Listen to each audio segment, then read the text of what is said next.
Ruth, Chapter 1. Elimelech's family goes to Moab.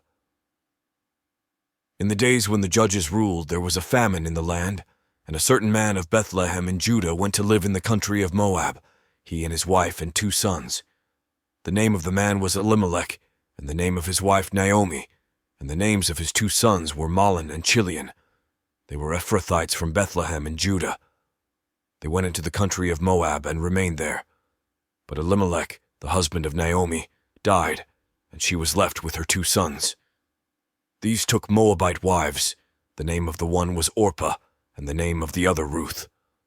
When they had lived there about 10 years, both Mahlon and Chilion also died, so that the woman was left without her 2 sons and her husband. Naomi and her Moabite daughters-in-law. Then she started to return with her daughters-in-law from the country of Moab, for she had heard in the country of Moab that the Lord had considered his people and given them food. So she set out from the place where she had been living, she and her 2 daughters-in-law, and they went on their way to go back to the land of Judah. But Naomi said to her 2 daughters-in-law, "Go back each of you to your mother's house. May the Lord deal kindly with you, as you have dealt with the dead and with me. The Lord grant that you may find security, each of you in the house of your husband." Then she kissed them, and they wept aloud. They said to her, "No, we will return with you to your people." But Naomi said, "Turn back, my daughters. Why will you go with me? Do I still have sons in my womb that they may become your husbands? Turn back, my daughters, go your way, for I am too old to have a husband. Even if I thought there was hope for me, even if I should have a husband tonight and bear sons, would you then wait until they were grown? Would you then refrain from marrying? No, my daughters, it has been far more bitter for me than for you, because the hand of the Lord has turned against me." Then they wept aloud again. Orpah kissed her mother-in-law, but Ruth clung to her. So she said, "See, your sister-in-law has gone back to her people and to her gods. Return after your sister-in-law." But Ruth said, "Do not press me to leave you or to turn back from following you. Where you go, I will go. Where you lodge, I will lodge. Your people shall be my people, and your God my God. Where you die, I will die. There will I be buried. May the Lord do thus and so to me, and more as well, if even death parts me from you." When Naomi saw that she was determined to go with her, she said no more to her. So the 2 of them went on until they came to Bethlehem. When they came to Bethlehem, the whole town was stirred because of them, and the women said, "Is this Naomi?"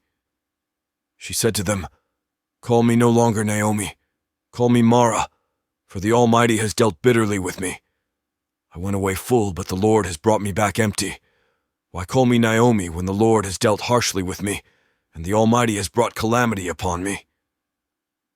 So Naomi returned together with Ruth the Moabite, her daughter-in-law, who came back with her from the country of Moab. They came to Bethlehem at the beginning of the barley harvest. Ruth. Chapter 2. Ruth meets Boaz.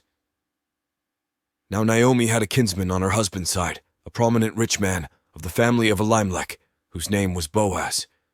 And Ruth the Moabite said to Naomi, "Let me go to the field and glean among the ears of grain, behind someone in whose sight I may find favor." She said to her, "Go, my daughter." So she went. She came and gleaned in the field behind the reapers. As it happened, she came to the part of the field belonging to Boaz, who was of the family of Elimelech. Just then Boaz came from Bethlehem. He said to the reapers, "The Lord be with you." They answered, "The Lord bless you." Then Boaz said to his servant who was in charge of the reapers, "To whom does this young woman belong?" The servant who was in charge of the reapers answered, "She is the Moabite who came back with Naomi from the country of Moab.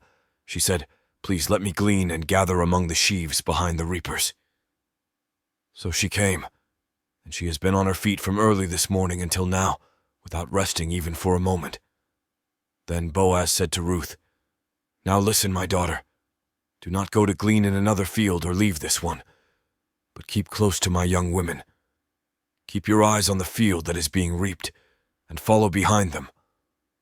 I have ordered the young men not to bother you. If you get thirsty, go to the vessels and drink from what the young men have drawn." Then she fell prostrate, with her face to the ground, and said to him, "Why have I found favor in your sight, that you should take notice of me when I am a foreigner?" But Boaz answered her, "All that you have done for your mother-in-law since the death of your husband has been fully told me, and how you left your father and mother and your native land, and came to a people that you did not know before. May the Lord reward you for your deeds, and may you have a full reward from the Lord, the God of Israel, under whose wings you have come for refuge."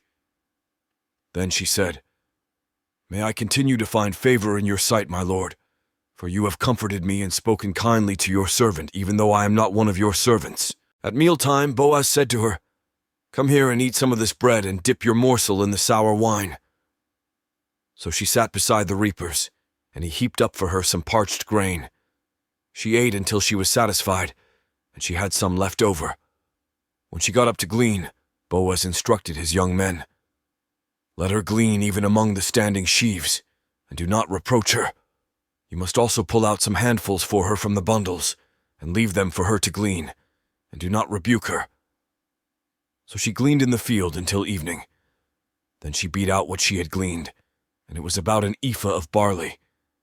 She picked it up and came into the town, and her mother-in-law saw how much she had gleaned. Then she took out and gave her what was left over after she herself had been satisfied. Her mother-in-law said to her, "Where did you glean today? And where have you worked? Blessed be the man who took notice of you." So she told her mother-in-law with whom she had worked, and said, "The name of the man with whom I worked today is Boaz." Then Naomi said to her daughter-in-law, "Blessed be he by the Lord, whose kindness has not forsaken the living or the dead." Naomi also said to her, "The man is a relative of ours, one of our nearest kin." Then Ruth the Moabite said, "He even said to me, 'Stay close by my servants until they have finished all my harvest.'" Naomi said to Ruth, her daughter-in-law, "It is better, my daughter, that you go out with his young women, otherwise you might be bothered in another field." So she stayed close to the young women of Boaz, gleaning until the end of the barley and wheat harvests, and she lived with her mother-in-law. Ruth, chapter 3. Ruth and Boaz at the threshing floor. Naomi, her mother-in-law, said to her, "My daughter, I need to seek some security for you, so that it may be well with you. Now here is our kinsman Boaz, with whose young women you have been working. See, he is winnowing barley tonight at the threshing floor. Now wash and anoint yourself, and put on your best clothes and go down to the threshing floor, but do not make yourself known to the man until he has finished eating and drinking. When he lies down, observe the place where he lies. Then go and uncover his feet and lie down, and he will tell you what to do." She said to her, "All that you tell me I will do." So she went down to the threshing floor and did just as her mother-in-law had instructed her. When Boaz had eaten and drunk, and he was in a contented mood, he went to lie down at the end of the heap of grain. Then she came stealthily and uncovered his feet, and lay down. At midnight the man was startled and turned over, and there, lying at his feet, was a woman. He said, "Who are you?" And she answered, "I am Ruth, your servant. Spread your cloak over your servant, for you are next of kin." He said, "May you be blessed by the Lord, my daughter. This last instance of your loyalty is better than the first. You have not gone after young men, whether poor or rich. And now, my daughter, do not be afraid. I will do for you all that you ask. For all the assembly of my people know that you are a worthy woman. But now, though it is true that I am a near kinsman, there is another kinsman more closely related than I. Remain this night, and in the morning, if he will act as next of kin for you, good.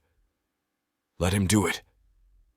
If he is not willing to act as next of kin for you, then as the Lord lives, I will act as next of kin for you.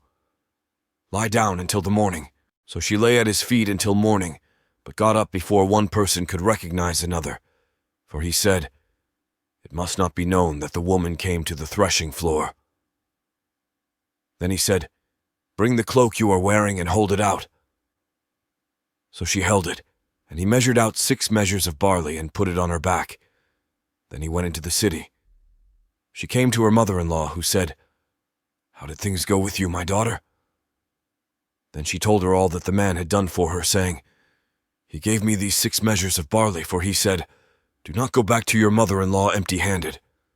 She replied, "Wait, my daughter, until you learn how the matter turns out, for the man will not rest, but will settle the matter today." Ruth, chapter 4. The marriage of Boaz and Ruth. No sooner had Boaz gone up to the gate and sat down there than the next of kin, of whom Boaz had spoken, came passing by. So Boaz said, "Come over, friend, sit down here." And he went over and sat down. Then Boaz took 10 men of the elders of the city and said, "Sit down here." So they sat down. He then said to the next of kin, "Naomi, who has come back from the country of Moab, is selling the parcel of land that belonged to our kinsman Elimelech. So I thought I would tell you of it and say, buy it in the presence of those sitting here, and in the presence of the elders of my people. If you will redeem it, redeem it. But if you will not, tell me, so that I may know. For there is no one prior to you to redeem it, and I come after you." So he said, "I will redeem it." Then Boaz said, "The day you acquire the field from the hand of Naomi, you are also acquiring Ruth the Moabite, the widow of the dead man, to maintain the dead man's name on his inheritance." At this, the next of kin said, "I cannot redeem it for myself without damaging my own inheritance. Take my right of redemption yourself, for I cannot redeem it." Now this was the custom in former times in Israel concerning redeeming and exchanging. To confirm a transaction, the one took off a sandal and gave it to the other. This was the manner of attesting in Israel. So when the next of kin said to Boaz, "Acquire it for yourself," he took off his sandal. Then Boaz said to the elders and all the people, "Today you are witnesses that I have acquired from the hand of Naomi all that belonged to Elimelech and all that belonged to Chilion and Mahlon. I have also acquired Ruth the Moabite, the wife of Mahlon, to be my wife, to maintain the dead man's name on his inheritance, in order that the name of the dead may not be cut off from his kindred and from the gate of his native place. Today you are witnesses." Then all the people who were at the gate, along with the elders, said, "We are witnesses. May the Lord make the woman who is coming into your house like Rachel and Leah, who together built up the house of Israel. May you produce children in Ephrathah and bestow a name in Bethlehem, and through the children that the Lord will give you by this young woman, may your house be like the house of Perez, whom Tamar bore to Judah, the genealogy of David." Boaz took Ruth, and she became his wife. When they came together, the Lord made her conceive, and she bore a son. Then the women said to Naomi, "Blessed be the Lord, who has not left you this day without next of kin, and may his name be renowned in Israel. He shall be to you a restorer of life, and a nourisher of your old age. For your daughter-in-law who loves you, who is more to you than 7 sons, has borne him." Then Naomi took the child and laid him in her bosom, and became his nurse. The women of the neighborhood gave him a name, saying, "A son has been born to Naomi." They named him Obed. He became the father of Jesse, the father of David. Now these are the descendants of Perez. Perez became the father of Hezron, Hezron of Ram, Ram of Amminadab, Amminadab of Nahshon, Nahshon of Salmon, Salmon of Boaz, Boaz of Obed, Obed of Jesse, and Jesse of David.